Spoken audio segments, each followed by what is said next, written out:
From the media, from the schools, from the politicians, all we ever hear these days is how important it is to encourage people to transition their gender when they feel the inkling that they ought to transition their gender.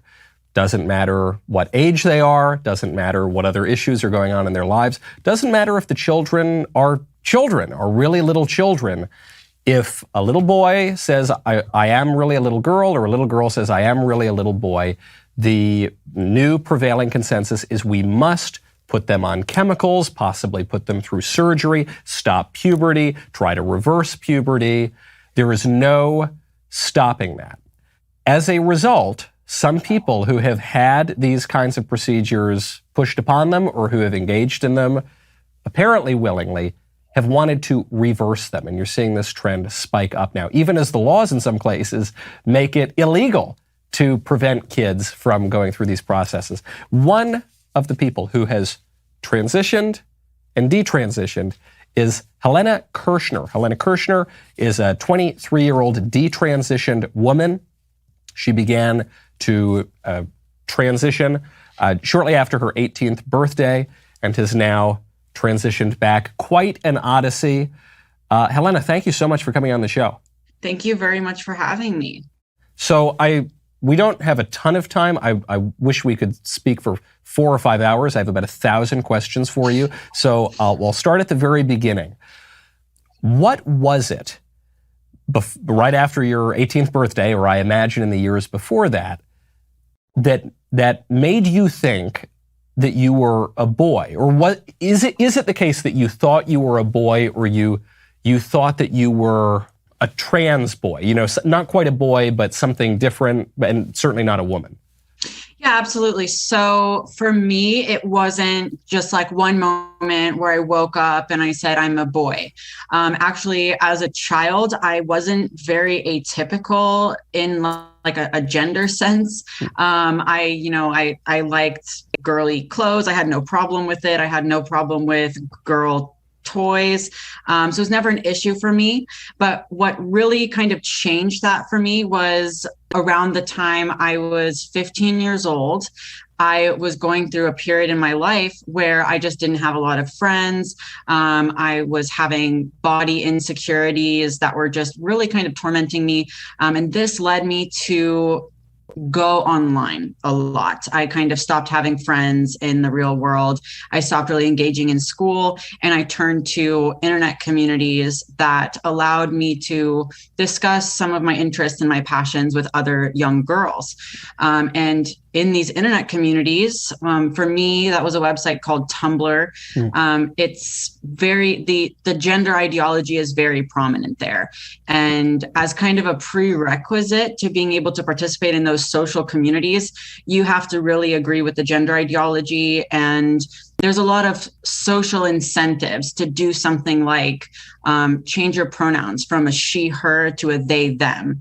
That's a very small step that isn't an instant commitment to like becoming a boy or transitioning. So that's how it started for me. I felt that kind of social pressure.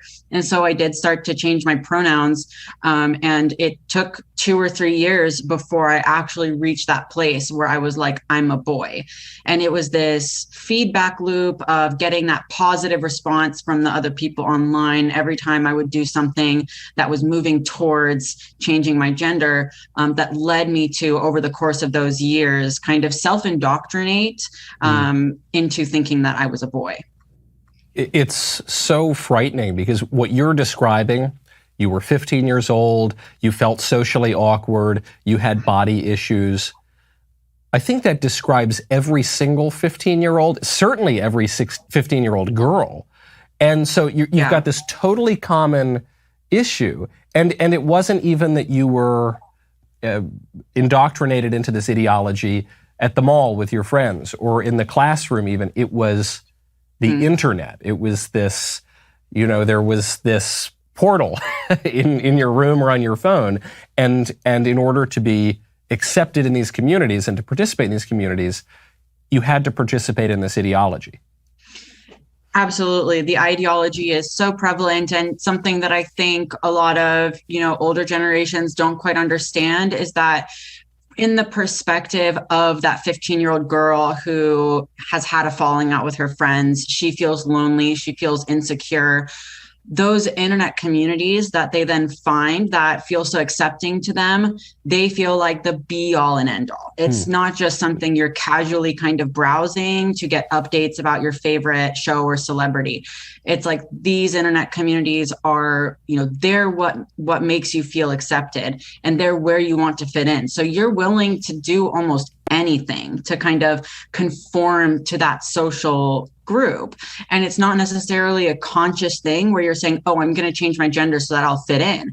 But it's like you have all of these kind of subconscious motivations that are saying, and also things that are very overt. I mean, there are people in these communities who will say, if you don't like your body, that's a sign of gender dysphoria. If you don't fit in with other girls, that's a sign of gender dysphoria. If you don't like the way your voice sounds in a recording, that's a sign of gender dysphoria. Hold on, I have to pause you there. If you don't like the way... That's real. Not one single person on earth likes the way their voice sounds in a recording. That's a universal experience. Exactly. So you have these messages that as a teenager, you don't really realize how universal it is, but you have these people in these posts and everything telling you that these are all signs of gender dysphoria. And so you have that these subconscious motivations, and you also have that overt kind of brainwashing that happens that encourages you to reinterpret everything in your life as a sign of gender dysphoria. So the reinterpretation, I think, is really interesting. Did you grow up with a particularly solid worldview? Were you raised Christian, or were you raised with some particular political view, or not? So I wasn't really raised Christian, although I did attend a Catholic school. My parents kind of leaned conservative, and they were always suspicious of public schools. So I did start out going to a Catholic school, though we weren't really practicing in any way. And as for any kind of political view, I think I vaguely just tried to copy what my parents were talking about. But obviously, as a child, like, you're not the one really having those views. So then I really didn't have like any kind of stable value system. So then when I was able to go into these online communities unsupervised, without the adults in my life kind of checking in, like, what is it you're doing on your computer for all those hours? Then I was just really vulnerable to internalizing these messages and these political views that are in these online spaces. And one of the things that's so alluring about them is, I think every teenager goes through a period where they want to kind of differentiate from their parents. They want to say, oh, mom and dad are, old fashioned, they're outdated, blah, blah, blah. That's pretty natural. But this kind of political worldview that you find in these online communities, it turns that feeling that you have of, oh, my parents suck, into like a radical political thing. It makes it feel so validated, so important. So that's also another reason why it just really appealed to me to adopt beliefs about gender and race and sexuality that my family didn't have. Right. So you're in this world for 2 years, 3 years. At a certain point, you say, I am a boy, and I'm going to transition to be a boy. I'm not even sure that you would have been conscious of this really, or aware of it, but what did that look like? I mean, no matter how gradual the process is, to actually come out one day and say, I am a boy, what was going on in your mind to make you think that you were a boy? It's a lot to unpack. I mean, it's something that's very heavily influenced by fantasy, by being constantly plugged into this kind of alternate reality that doesn't have a lot of basis in the physical world.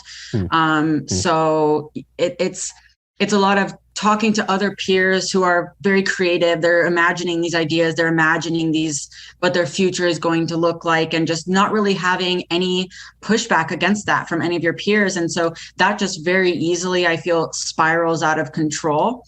And there's also this element of, when you are using social media and you're constantly scrolling it all day, you're just getting message after picture after idea kind of seeping into your mind.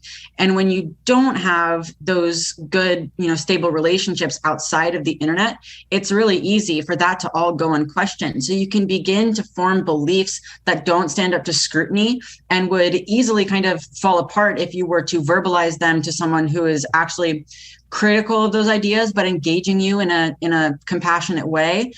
You're able to just carry those ideas with you and make decisions based off of them, when in reality, the ideas themselves, they don't make sense. They're not founded in reality.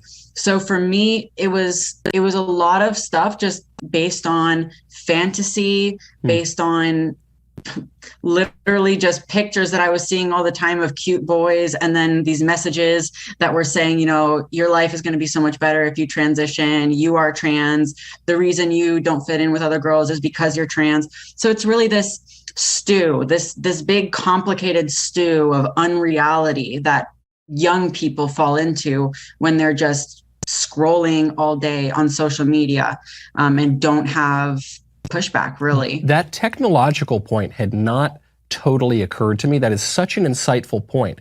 When kids go outside and they play superheroes, and you're going to be Superman and you're going to be Batman, and you play around, but you never fly. You can't fly because when you're playing around outside, you are tethered to the physical world. But when you're scrolling, when you're online, there is basically no connection to the physical world. Now we're talking about the metaverse. Facebook is creating this true virtual reality that people are going to live in. There is no reason why a boy couldn't be a girl and a girl couldn't be a boy. The physical doesn't really matter. That's a really, really insightful point. So you go into Tumblr, you spend your whole day scrolling. You're being inundated with these messages and these images telling you your life's going to be better if you're a boy. You decide, okay, I'm going to transition. You're 18 years old, 18 in a couple of days. What is the reaction? From people in my life? Your family, any friends? You said you didn't have really friends outside of the internet, but so the reaction online? I had a small group of friends, but they were all also using this website, Tumblr. So it was still our friendship was very mediated, weirdly, through the social media that we were using. But yeah, my parents definitely, I told my mom about my intention to transition, and she understandably did not take it well. But our relationship was already a bit strained at that point. So I just don't feel like we were communicating very effectively. And her response, which was really a lot of anger, that actually made me a little bit more resistant. It made me more steadfast in my conviction that being trans was the right thing. So yes, about 2 weeks after my 18th birthday, I did make an appointment at a Planned Parenthood clinic, because at the time there wasn't as many clinics as there are now. So I had to actually travel to another state to go to a Planned Parenthood, because they were one of the only ones offering this informed consent model, which is really the easiest way to get hormones. So you went into Planned Parenthood. You said, I am identifying as a boy. I think that I'm a boy. Did they say, okay, well, you've got to go talk to some therapists for some period of months or years? Or did they say, here are the pills, lady, here are the pills, sir, go have a good day? Pretty much here, it's not even pills, it's injections. Here are the injections, sir. So yeah, my appointment took about an hour. The first maybe 20 minutes or so was a short back and forth between the social worker that I met at the Planned Parenthood. And actually, if you read my Substack piece, I wrote a Substack piece about basically my whole journey. I show these questions that the social worker asked me, and it's not deep psychological work, to say the least. Yeah. So I had this short interview intake process with the social worker. And then she, came back in and said, you're the perfect candidate for testosterone. Let's get you started. And so I moved on to the nurse practitioner, and the nurse practitioner went over a very short list of risks with me that were very understated. It said things like, you may have mood issues, which is that's not a way to properly convey the possibilities of hormonal treatment. But anyway, so I looked over this short list, and then we started talking about the dosage. And typically when you start a regimen of anything, they start you on a lower dosage. And then if it's decided that you need to go on a higher dosage, then you will gradually move up. And so that's what she suggested to me. And I, being my very confused teenage self, I told her that I think I'm going to need a higher dose because I think I have more estrogen because I have wider hips. And the nurse practitioner just did not question this at all. And she said, okay, so how much would you like? And it's like a drug deal. I said, this is like when you go to a drug dealer, some of my more derelict friends, they'll go to their drug dealer. You see this with really, kind of like this woman, I guess, questionable, dubious psychiatrists where they'll say, okay, I'm going to give you X amount of Adderall. And then, a junkie will say, no, I'd like 3 times that actually. And they say, okay, no big deal. So this woman just goes along with an 18-year-old girl confused about her sex, says, yeah, okay, how many milligrams do you want? And I say, what's the highest we can go? And she says 100 milligrams is usually the highest we do. And if you look at kind of the guidelines, various universities and health systems, they have guidelines, and 100 milligrams is usually the maximum dosage. And so that's what I started on right out the gate as an 18-year-old girl, was 100 milligrams of testosterone as an injection. So you start taking the testosterone. What does it do? I mean, what does that feel like? So at first, the biggest changes were kind of what you would expect, although being myself in my mind at the time, I didn't make the connection. I just didn't understand what was happening to me. It was very disorienting. But the first kind of symptoms was just more irritability. I just felt kind of antsy, like little things would bother me. Things people would say would just kind of set me off. I noticed that my temper was a little bit more out of control. I would snap at people more easily. I didn't really want to be around people all that much because I just didn't feel like myself. Again, I felt so disoriented. So I started isolating a lot more. And then obviously the other obvious effect is like that higher sex drive, which for me as a young girl who I feel like before testosterone, I had a fairly average, female sex drive experience. It just really went through the roof. And I felt really out of control. I felt really overwhelmed. It was not a pleasant experience. So that's kind of where it started out, which I think is somewhat to be expected. But my experience took maybe an unexpected turn, possibly because I was on such a high dose, although there's no answers. I still have never really been able to get answers for some of these things, where that anger would get so intense. I would have like such overwhelming rage attacks that I actually would end up hurting myself instead of hurting others because I was just so out of control. I couldn't control myself. I felt like a monster. And so that was definitely the biggest consequence for me. And I dealt with that maybe once or twice a week or a little bit less at sometimes for a few months. And it eventually got so bad where I had to be hospitalized. Well, and when you say you were hurting yourself, you're not saying you went into a fit of rage and fell off the bed. You're saying you were actively taking a conscious sort of decision to self-harm. Yeah, it was, it's a very difficult experience to describe, but I guess before I was on testosterone, when I would have a really strong emotion, it might move me to tears and I would just cry and sob. But while I was on testosterone, I lost the ability to cry very easily. So I would get that intense emotion, but there would be no outlet. And then for one reason or another, that would trigger anger. I would get so angry and frustrated. And that anger was just so overwhelming. And I got the urge to really externalize it. I got the urge to hit things or throw things. I just didn't want to do that. I felt so out of control that I would just kind of take it out on myself to calm myself down and to be an outlet for that rage because I didn't know how else to handle it. I was completely overwhelmed. And so during this period, no need to answer if you feel I'm prying too much, but as you were transitioning your sex, did you feel you had a transition of your sexual desire? I mean, were you you say you had this very high sex drive. Were you attracted to boys or girls? I've always primarily been attracted to boys, but honestly, one of the things that was so overwhelming about this increased sex drive was the fact that just visual things were more easily arousing. So I might see a photo of a provocatively dressed woman, and my brain would almost register that as oh, that's a sexual thing. You're going to interpret that as sexual. But I wasn't really seeking out relationships with women or anything. But yeah, that was a really interesting experience. Ever since quitting testosterone, I've lost all that. I just am attracted to men now, but yeah. So you're in this sounds really like hell. You're already a confused teenager. You now are hypersexualized, hyper filled with rage. And this goes on for how long before you decide, hey, maybe I'm not actually a boy? So that went on for a few months, and I talk about in my piece about how I actually needed to be hospitalized twice due to this.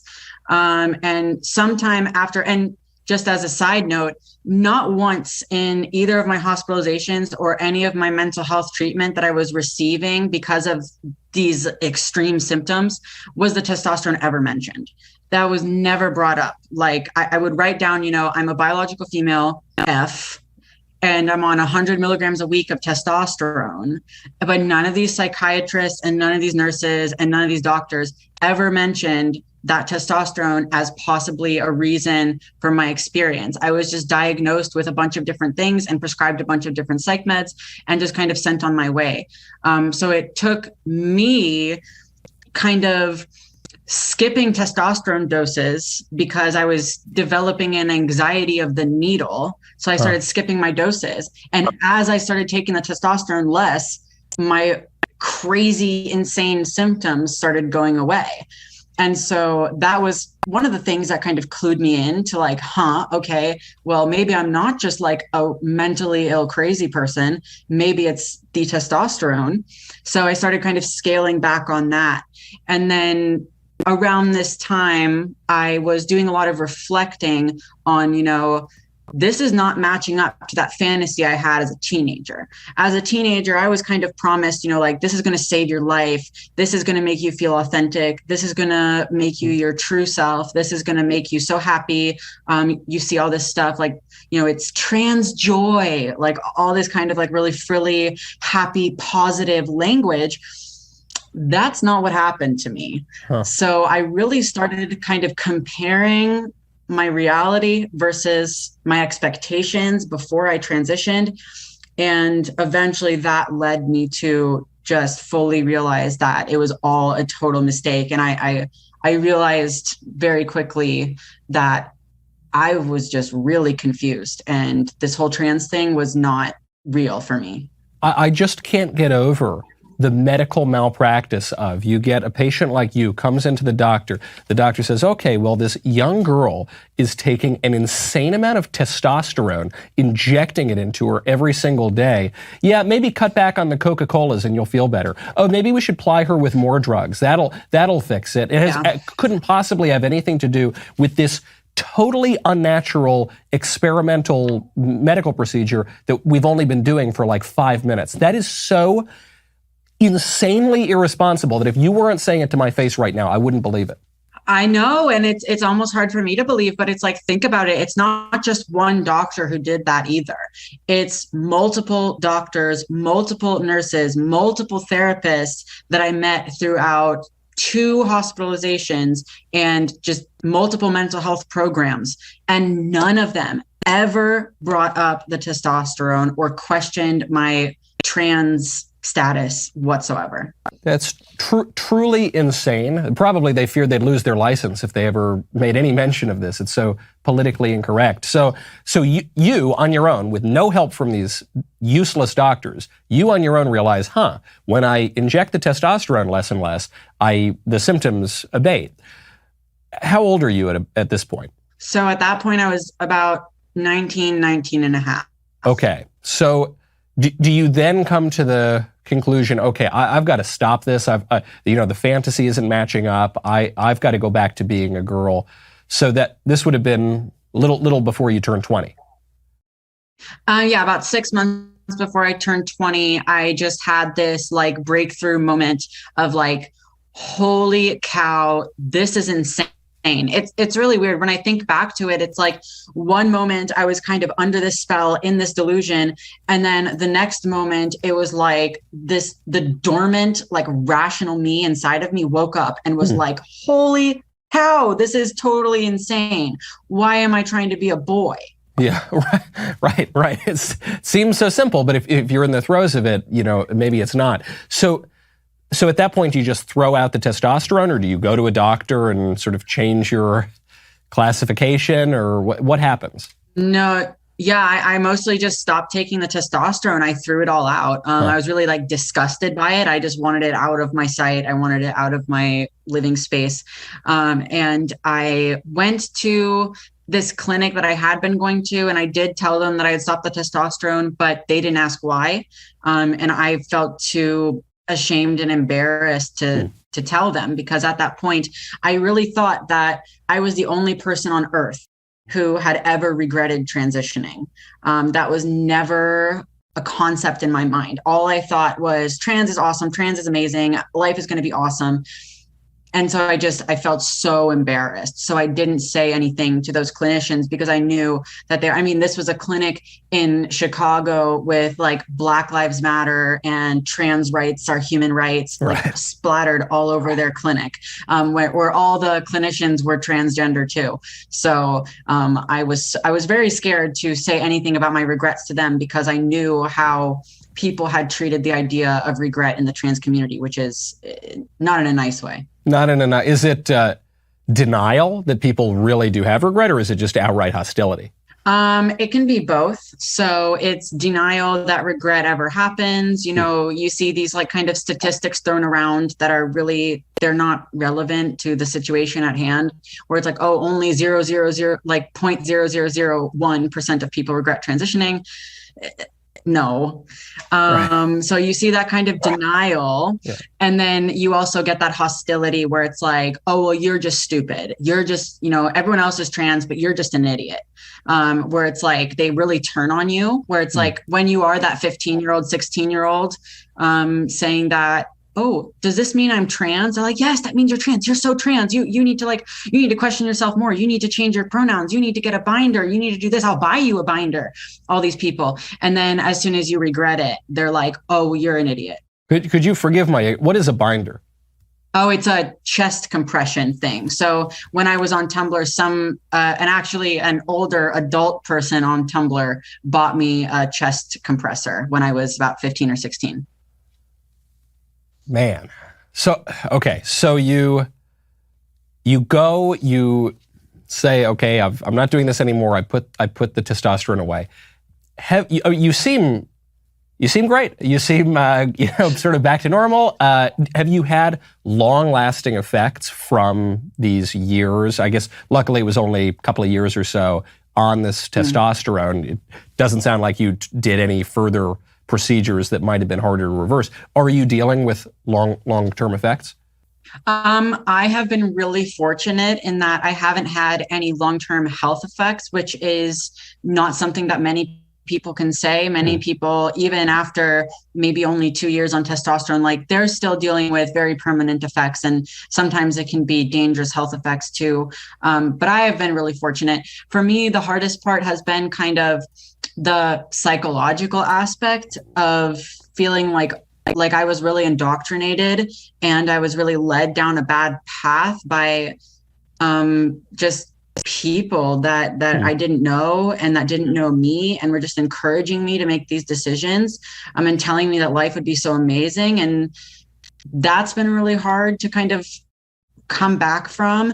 And also just other than the transitioning in and of itself, I made a lot of decisions at that young age chasing this fantasy that were really not good for my life. And so kind of it's been just like digging myself out of this hole that I dug for myself at a really young age. But now thankfully, you know, some years after, I'm really like doing a lot better, and I'm just kind of focusing on telling my story so that people can understand better what's going on, because a lot of people just really aren't aware about so many of these things that we're talking about today. What do you mean you sort of made decisions for your life that you're digging out of now, beyond obviously the physical, you're shooting yourself up with testosterone? What other, if you don't mind sharing, what other sort of decisions? Yeah, there's kind of this common dynamic in the trans community where it's like, if your parents don't completely agree with your being trans and you're transitioning, that they're evil and they're horrible and you need to cut them out of your life. And so I actually did do that for a period of time where I just completely stopped talking to my family. And on the one hand, I feel like I really hurt my brother in that way. I have a little brother, and I think like he really needed his sister during some of those periods. And I just wasn't there because I was chasing this pipe dream. And then on the other hand, while I was kind of disengaged with my family, my grandma developed Alzheimer's. And by the time I was able to reconnect with them, she was basically gone. So that's been one of the most difficult things to cope with. Just in this like haze of chasing this false identity and this ideological thing, I gave up one of these really important relationships in my life. So yeah, that's been really difficult. So that is hard, and it is a reminder. Everybody, not just people who go down this kind of crazy rabbit hole, which you're describing as being quite cultish, right? Cut off all your family, pursue this very sort of radical view of human nature and fantasy. But everyone to some degree, deals with these things where, if I had not been so focused on this one thing, I should have done this differently. I could, this really set me back a number of years. So now that this is being debated, not just for 18-year-olds, by the way, but for 8-year-olds, for 5-year-olds. There's a big fight over a law in Florida that says you can't talk about transgenderism in a kindergarten classroom. And the White House is saying this is horrible and abusive. And of course, we need to talk about transgenderism to toddlers. What is your advice for parents who might be dealing with this with their own kids now or in the very near future? So, for parents who aren't dealing with it quite yet, I think one really important thing is to, recognize that social media is very dangerous, and these devices that kids are using are very dangerous because they don't have, adult level rational cognitive faculties. And even many adults are not really able to moderate and think critically when interacting with some of these platforms. So one thing I kind of ask parents to think about is when your child wants to go for a sleepover, you ask them, who is this friend? How did you meet? Who is their mom? Where do they live? What is her phone number? You maybe even want to meet the parents and go to coffee with them and get to know them. But when your child's been sitting on their phone for 6 hours straight, you have no idea where they are and who they're talking to. And kind of going with that, I think a lot of parents, reflexively think that the solution is to just ban all social media. And while I think that's really well intended, these kids are more intuitively able to get around that. They're better at using social media than you are. Yeah. They will get around it. So just like to protect your kids from someone in the real world, you wouldn't ban them from ever talking to anybody, period. Yeah. You would talk to them about who their friends are and get to know what they're doing and what they're thinking about and who they're friends with. You should approach social media in a similar way. Get to know, especially if they're still young, just get to know what they're doing, what they're interested in, learn about how they're spending their time. Because when they are on these devices, that's still time spent. That's still information learned. That's still conversations had with people who you don't know who they are. So I really encourage parents to focus on that communication and really, understanding what their kids are doing on their devices. As for parents who may be going through a child who already is identifying as trans and, you know in your gut that it's just not the right thing. I would recommend checking out an organization that I'm a part of. It's called GenSpect. That's GENSPECT. It's basically a organization that advocates for parents and has all sorts of groups where parents can talk and be advised on how best to navigate your relationship with this this kind of crisis that is fomenting. So yeah, highly recommend GenSpect and getting involved in parent communities and learning about the better ways to manage this, because it's always better to be informed. That analogy you just made of the sleepover, I haven't heard that before. That's such an apt analogy, because obviously you wouldn't send your kid to a sleepover where you have no idea who the kid's sleeping with. You have no idea where the kid is going. And yet when you send your kid up to his room and he's got his smartphone or a laptop or a tablet or something at 10 o'clock at night and he's scrolling on Tumblr or whatever social media device talking to God knows who, you are sending your kid to a sleepover. There is really no difference. It's just one is taking place in virtual reality, which can indoctrinate them into ideologies that are virtual reality. Like, imagine if your 12-year-old child asked if they could go to a meetup with people from China. Yeah. Like, it's like, would you just let them board that plane and go without asking anything about it? Right. Or would you like really try to understand what was going on? Yeah. Wow. An amazing story. Helena, thank you so much for coming on. Where else can people find you? I am on Twitter and Substack. Both are under the same name. It's pronounced LaCroix, like the drink, but the last three letters instead of an X are a CSZ. That's a little bit difficult. Maybe you can put it in the show notes or something. But yeah, you can find me on Twitter and on Substack. Wonderful. I really encourage people to head over there. I loved that essay you put up on Substack. I'll have to take a look at your other writing as well. Really wonderful stuff. Helena Kirshner, thank you so much for coming on. Thank you very much.